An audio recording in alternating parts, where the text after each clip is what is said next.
katika ulimwengu wa kuhabarika ambako tunakutana hapa, mimi official Rose D pamoja na mtazamaji wetu popote ulipo duniani kupitia simu yako ukitazama taarifa mbalimbali kupitia channel yako pendwa kabisa ya Biomedia.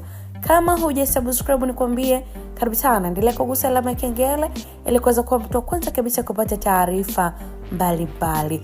Tupitia story ambako siri yafichuka, kumbe hizi ndo sababu za Alikiba kumfukuza kazi Salim Kikeke, wadau wa mtaja Diamond Platnumz.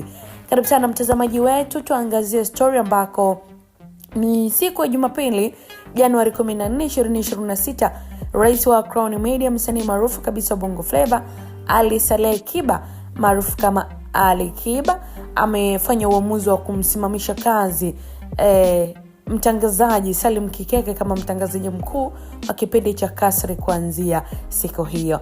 Taarifa inakuja kama mabadiliko makubwa ndani ya shirika hilo la habari ambalo linamilikiwa na Alikiba, ambapo Kikeke akiwa akifanya kazi yake ya utangazaji alikuwa na mwenzake Imani Luvanga kabla ya msimamizi huyo mpya kutangazwa.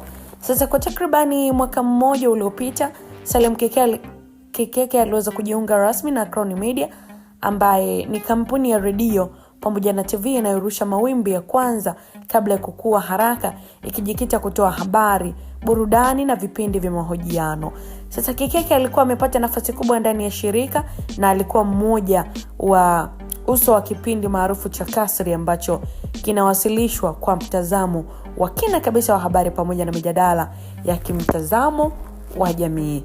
Mwanzoni kipindi cha Kasri kilikuwa kimeongezwa na kuongozwa na Salim Kikeke pamoja na Imani Luvanga, na walikuwa wakitoa vipindi vyenye mijadala, uchambuzi wa siasa, burudani na masuala ya kijamii ya kila wiki. Sasa hii ilifanya show hiyo kuwa moja ya vipindi vinavyofuatiliwa sana ndani ya Crown Media, hasa kwa watazamaji ambao walipenda mtazamo wa kina na ubunifu wa wasilishaji. Hata hivyo, Alikiba ambaye pia ni mmiliki na rais wa Crown Media ametangaza rasmi kumsimamisha jukumu hilo Kikeke kama mtangazaji kiongozi wa kipindi hicho. Uamuzi huu unamaanisha kwamba Kikeke hatakuwa tena anaongoza kipindi cha Kasri kama ilivyokuwa hivi majuzi, na atatakiwa kutoka kabisa au kupangishwa kwenye nafasi nyingine ndani au nje ya shirika, jambo ambalo bado halijafahamika kwa undani zaidi litakuwa vipi. Sababu rasmi za kusimamishwa kwake hazijatajwa hadharani na bado haijafahamika kama ni kutokana na mabadiliko ya kimkakati ndani ya shirika au ni kutokana na swala lolote la kibinafsi au kitaalamu kati ya mtangazaji huyo na uongozi wa Crown Media.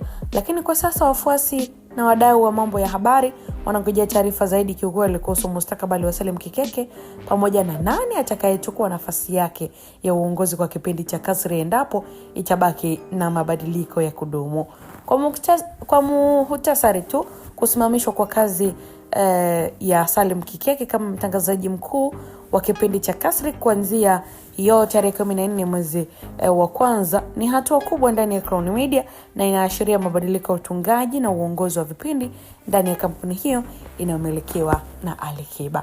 Tuendelee kufuatilia kwa kina kama Biomedia kuangazia na kufahamu sababu haswa za kufanya hivyo Alikiba ni nini. Tuendelee kukujia na update, usiache kutufuatilia kwa kubonyeza neno lililoandikwa subscribe.